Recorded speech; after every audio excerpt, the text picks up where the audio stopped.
चलिए, previous class में हमने फंक्शन का इंट्रोडक्शन देखा था। अब आगे बढ़ते हैं। डोमेन और रेंज का बहुत एलिमेंट्री कंसेप्ट सीखा था। अब हम इसको बढ़ाते हैं आगे और टाइप्स ऑफ फंक्शन पे आते हैं। यदि टाइप्स ऑफ फंक्शन हमारा क्लियर हो गया तो हम फंक्शन की डोमेन और रेंज इजीली निकाल सकते हैं, क्योंकि टाइप्स ऑफ फंक्शन के अकॉर्डिंग डोमेन और रेंज निकाली जाती है। जैसे इस टाइप्स ऑफ फंक्शन में क्या क्या आते हैं? लीनियर फंक्शन हुआ, स्क्वायर फंक्शन हुआ, मॉडुलस फंक्शन हुआ, ग्रेटेस्ट इंटीजर फंक्शन हुआ, सिग्नम फंक्शन हुआ, ट्रिग्नोमेट्रिक फंक्शन हुआ, इनवर्स ट्रिग्नोमेट्रिक फंक्शन हुआ, एक्सपोनेंशियल फंक्शन हुआ, लॉगरिथमिक फंक्शन हुआ, लाइक दिस। अब इन फंक्शन की जो डोमेन और रेंज स्टैंडर्ड होती है, अगर हम उससे क्वेश्चन को कंपेयर करेंगे तो हम इजीली निकाल सकते हैं। अच्छा, प्रीवियस क्लास में मैंने आपको बताया था डोमेन और रेंज निकालते समय हम ग्राफ की भी हेल्प ले सकते हैं। X axis is called domain, Y axis called range. एक तरीका ये हो सकता है, दूसरा लॉजिकल तरीके से बता सकते हैं। और इस टॉपिक पे कमांड जब भी आएगा जब आप प्रैक्टिस करेंगे, और हम बहुत ज़्यादा इसकी प्रैक्टिस करेंगे जब भी ये टॉपिक क्लियर होगा। और जितनी ज़्यादा प्रैक्टिस होगी आप उतने जल्दी क्वेश्चन सॉल्व कर सकते हो, और फंक्शन जितने अच्छे से आएगा ओवरऑल मैथ्स पे और कैलकुलस पे स्पेशली आपका कमांड अच्छा होगा। चलिए बात करते हैं। लीनियर फंक्शन तो सिंपल था। हम बात करते हैं स्क्वायर फंक्शन की। स्क्वायर फंक्शन की स्टैंडर्ड फॉर्म हम बोल सकते हैं y = fx = x², राइट। अब अगर आपने 11th में ध्यान हो पढ़ा है, पैराबोला कर्व है ये। इस कर्व के बारे में हम समझें तो ये कर्व कुछ ऐसा होता है, यानी इसकी डोमेन तो पॉजिटिव भी हो सकती है और नेगेटिव भी हो सकती है। बट रेंज की बात करें तो आप देख रहे हैं रेंज मिनिमम 0 है। रेंज का मतलब लॉजिकली मिनिमम fx से मैक्सिमम fx के बीच की वैल्यू होती है, यानी मिनिमम वैल्यू से मैक्सिमम वैल्यू के बीच के सेट को हम बेसिकली रेंज बोलते हैं। तो यहाँ पर हम अगर देखें तो अकॉर्डिंग टू इनपुट, अगर हम नेगेटिव इनपुट दें तो भी रिजल्ट पॉजिटिव होगा, पॉजिटिव इनपुट दें तो भी पॉजिटिव होगा। यानी इसकी हम मिनिमम वैल्यू बता सकते हैं, मैक्सिमम नहीं बता सकते। मैक्सिमम तो ये इनफाइनाइट तक जा सकती है। आप 10 रखोगे तो 100 रखोगे तो 10,000। और आगे चल के अपन जब मैपिंग पढ़ेंगे तो ये मैनी है, दो अलग अलग इनपुट पर सेम आउटपुट है। तो इस फंक्शन की स्टैंडर्ड डोमेन क्या हुई? ऑल रियल नंबर, या ऐसा भी लिख सकते हैं -∞ to +∞, यानी एक्स एक्सेस ये पूरा कवर करेगा। पर जब हम बात करेंगे रेंज की, ये हो गई डोमेन। रेंज ऑफ फंक्शन तो 0 से स्टार्ट होगी, यानी 0 to इनफाइनाइट। इस फंक्शन की रेंज क्या हुई? 0 to infinite. Minimum value 0, maximum value infinite. अब ये याद रखने से क्या फ़ायदा होता है? हम समझते हैं कि इसको याद रखने से क्या फ़ायदा होगा। सपोज कुछ एग्जाम्पल देखते हैं। जैसे मैंने बोला y = x² + 4, find domain and range. तो आप विद इन अ सेकेंड बोल सकते हैं डोमेन इज रियल नंबर, क्योंकि डोमेन में कोई चेंज नहीं है, डोमेन रियल नंबर। पर जब रेंज की बात करेंगे तो क्या होगा? इसकी रेंज x² से कंपेयर करें तो 0 से स्टार्ट होती है। यहाँ पर अगर मैं 0 रख दूँ तो मिनिमम वैल्यू 4 मिलेगी, क्योंकि इसकी मिनिमम वैल्यू जब 0 होगी तो ओवरऑल रिजल्ट कितना मिलेगा? 4। तो इसकी रेंज क्या हुई? 4 to इनफाइनाइट। समझ में आया बात? तो इसलिए अगर हम स्टैंडर्ड फंक्शन के कंसेप्ट अच्छे से बना लेंगे तो हमसे ओवरऑल कंसेप्ट या क्वेश्चन होने में आसानी होगी। अब देखिए, मान लो ये क्वेश्चन एक और दूं, y = x² - 3, तो क्या होगा? Domain real number. रेंज की बात की जाए तो रेंज अब यहाँ पर -3 to इन्फिनिटी होगी। क्यों -3 to इन्फिनिटी होगी? क्योंकि x की जब वैल्यू 0 होगी तो ओवरऑल रिजल्ट -3 मिलेगा। अगर हम इसके ग्राफ को समझें तो इसका ग्राफ 4 से शिफ्ट हो जाता है, ये 4 से शिफ्ट हो गया, और उसकी बात करें तो ग्राफ -3 पे शिफ्ट हो गया। तो आप चाहें तो ग्राफ बना के देख सकते हैं, आप चाहें तो लॉजिक से बता सकते हैं, डिपेंड ऑन क्वेश्चन। जितना टाइम है उसके हिसाब से क्वेश्चन को सॉल्व करने की कोशिश करिए। क्लियर है?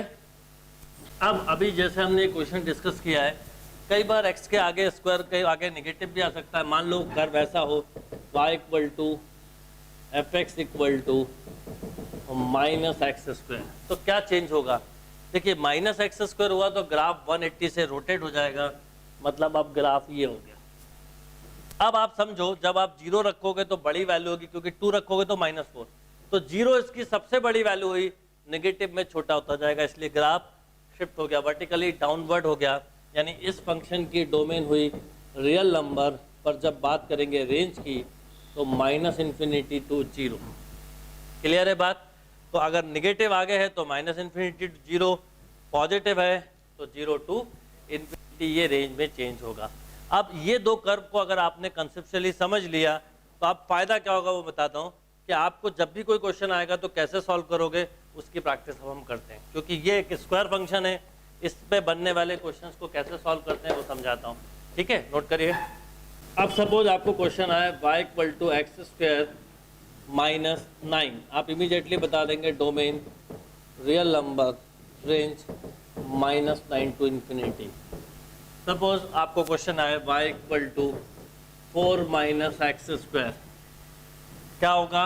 Domain is real number, range is, अब इसकी मिनिमम वैल्यू जब 0 होगी, ऐसे सोचिए, जब इसकी मिनिमम वैल्यू 0 होगी तो आपको मैक्सिमम रिजल्ट 4 मिलेगा, यानी रेंज हुई -∞ टू 4। ये दो तो हुए डायरेक्ट क्वेश्चन। अब मान लो इस तरह का कभी क्वेश्चन आ जाए, x² - 5x, x² - 6x + 11। अब इसकी डोमेन पूछी, तो इसमें भी बहुत सिंपल तरीके, इसके दो तरीके करने के, मैं दोनों आपको तरीके बताऊंगा, क्योंकि हम एक एक टाइप को बहुत अच्छे से समझेंगे, उससे रिलेटेड क्वेश्चन करेंगे, फिर ही आगे बढ़ेंगे। और ये तो बहुत बेसिक टाइप है, अभी जैसे जैसे टाइप बढ़ेगी हमारे नंबर ऑफ प्रैक्टिस क्वेश्चंस भी बढ़ते जाएंगे। तो बात कर रहा हूँ y = x² - 6x + 11। तो अप्रोच नंबर 1 की हम परफेक्ट स्क्वायरिंग करके करें, अप्रोच नंबर 2 मैक्सिमा मिनिमा से भी कर सकते हैं। अगर आपको एप्लीकेशन ऑफ डेरिवेटिव आता है तो डिफरेंशिएट करके फर्स्ट डेरिवेटिव निकालें, फर्स्ट डेरिवेटिव को 0 से इक्वेट करेंगे तो रूट्स मिलेंगे, वो रूट्स कहलाएंगे पॉइंट ऑफ मिनिमा और मैक्सिमा, और उन रूट्स पे डबल डेरिवेटिव निकालें, पॉजिटिव आए तो मिनिमा, नेगेटिव आए तो मैक्सिमा, और उससे हमें मैक्सिमम और मिनिमम वैल्यू पता चल जाएगी। राइट, ये एप्लीकेशन ऑफ डेरिवेटिव का तरीका हुआ। तो अभी हम बात कर रहे हैं परफेक्ट स्क्वायरिंग की। तो परफेक्ट स्क्वायरिंग कैसे करते हैं? ऑलवेज रिमेंबर a + b का होल स्क्वायर होता है a² + 2ab + b²। अब a² और 2ab के 2a के बाद जो टर्म बचता है उसे हम बोलते हैं b। अगर उसका स्क्वायर क्वेश्चन में है तो नंबर परफेक्ट स्क्वायर हो सकता है। जैसे अगर यहाँ पर हम देखें तो इसको हम ऐसा लिख सकते हैं x² - 2x के बाद 3। अभी समझाने के लिए स्टेप लिखिए, तो यहाँ पर a² हो गया, ये 2a हो गया, तो b हो गया 3। इसका स्क्वायर ऐड और सब्ट्रैक्ट कर दे, परफेक्ट स्क्वायर हो जाएगा। अच्छा, यहाँ पर a - b का होल स्क्वायर होता तो a² - 2ab + b², यानी 2ab पे प्लस हो तो परफेक्ट स्क्वायरिंग प्लस की होती है, माइनस है तो माइनस की होती है। अब देखिए क्या होगा, इसको हम ऐसा लिख सकते हैं x² - 2x × 3, 11 में से 9 ले लिया तो 2 बचा। इसका मतलब इसको हम ऐसा लिख सकते हैं x - 3 का होल स्क्वायर + 2। अब कुछ कंसेप्ट बनाने वाली बात है, अगर y = ax + b का होल स्क्वायर भी होता, होल स्क्वायर होता, पावर 4 होती, पावर 6 होती, इवन पावर के लिए सेम कंसेप्ट है। अगर a + b का होल स्क्वायर भी होता तो इसकी डोमेन रियल होती, इसकी रेंज 0 टू इन्फाइनाइटी होती। अगर हम यहाँ पर x की जगह 3 रख दें तो ये 0 होगा और उस समय ओवरऑल वैल्यू 2 मिलेगी। 3 के अलावा कोई भी इनपुट देंगे तो ये रिजल्ट पॉजिटिव होगा, पॉजिटिव +2 यानी मोर देन 2। इसका मतलब डोमेन तो खैर पता ही है हमें ऑलरेडी, रियल नंबर, पर रेंज की बात करें तो रेंज होगी 2 टू इनफाइनाइट, 2 टू इनफाइनाइट। अब मैं आपको इसको डेरिवेटिव से भी बताता हूं, पर परफेक्ट स्क्वायरिंग से टाइम नहीं लगता, परफेक्ट स्क्वायरिंग से भी इजीली कर सकते थे।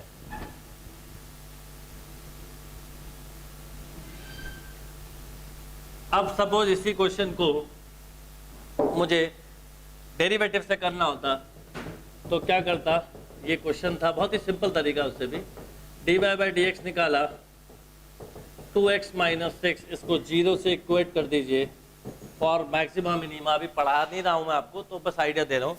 तो 2x - 6 = 0, तो x = 3। अब ये सिंगल पॉइंट मिला है, जब x की वैल्यू पॉजिटिव हो x² का टर्म हाईएस्ट पावर, तो पॉइंट ऑफ मिनिमा होता है ये, जब निगेटिव हो तो पॉइंट ऑफ मैक्सिमा होता है। बट इसको भी क्रॉस चेक करने का तरीका होता है, आप इसका डबल डिफ्रेंशिएशन करिए, ये आया 2 greater than 0 means point of minima ही होगा।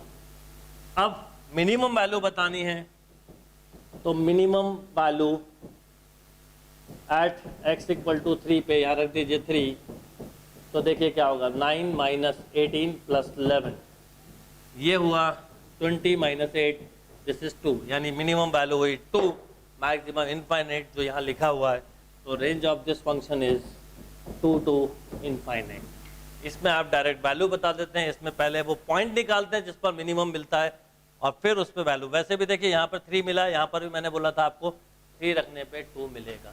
तो यानी आप ओवरऑल दोनों में से जो तरीका आपको कन्वीनियंट लगे वो यूज़ कर सकते हैं। पर अक्सर हम क्योंकि फंक्शन जब पढ़ते हैं जब हमने एप्लीकेशन ऑफ डेरिवेटिव नहीं पढ़ा होता है, इसलिए परफेक्ट स्क्वायरिंग मेथड पे कमांड अच्छे से कर सकते हो आप लोग। चलिए नेक्स्ट क्वेश्चन है x square minus 7x plus 11। Perfect squaring से भी बहुत कम समय में होता है, क्या करेंगे स्पीड में करना। एक्स स्क्वायर माइनस 2x के बाद क्या बचा 7/2, दिस इज b, आप तो p बोलो इसे, तो 49/4 ऐड किया, 49/4 सब्ट्रैक्ट किया प्लस 11, ये पोर्शन पूरा क्या हो गया बोलिए, ये हो गया x माइनस 7/2 का होल स्क्वायर, एलसीएम लिया तो 44 minus 49 minus 5/4। Domain real number, range की बात करें, जब x की वैल्यू 7/2 रखेंगे तो ये मिलेगा माइनस 5/4, यानी minus 5/4 to infinite, minus 5/4 to infinite. देखिए इसका अगर आप फर्स्ट डेरिवेटिव से करते तो x की वैल्यू आपको 7/2 मिलती जो पॉइंट ऑफ मिनिमा होती, और उस पर मिनिमम वैल्यू माइनस 5/4 होती। ओके नेक्स्ट लिखिए, नेक्स्ट क्वेश्चन करते हैं। y equal to 4 minus 3x minus X square. याद रखिए जब भी परफेक्ट स्क्वायरिंग करें तो 2 बेसिक रूल्स हमेशा याद रखिएगा, हायर पावर का कोफिशिएंट पॉजिटिव होना चाहिए और यूनिटी बना लें तो वेल एंड गुड। तो अब जैसे यहाँ पर देखें हम, तो पहले से पॉजिटिव बनाए तो कॉमन लिया, क्या हो जाएगा 4 माइनस एक्स स्क्वायर, 2x के बाद मिला 3/2 प्लस इसका स्क्वायर जोड़ा 9/4 माइनस 9/4, तो y इक्वल टू हो गया 4 और वो ऐड हो जाएगा 9/4 माइनस x प्लस 3/2 का होल स्क्वायर, ये हो गया 16 प्लस 9 25/4 माइनस x प्लस 3/2 का होल स्क्वायर। अब यहाँ पर x स्क्वायर का टर्म निगेटिव है तो हमें मैक्सिमम वैल्यू मिलेगी क्योंकि निगेटिव वाले से हम कंपेयर करेंगे, और माइनस 3/2 पे ये वैल्यू, तो डोमेन रियल नंबर पर जब रेंज की बात करूँगा तो minus infinity to 25/4, minus infinity to 25/4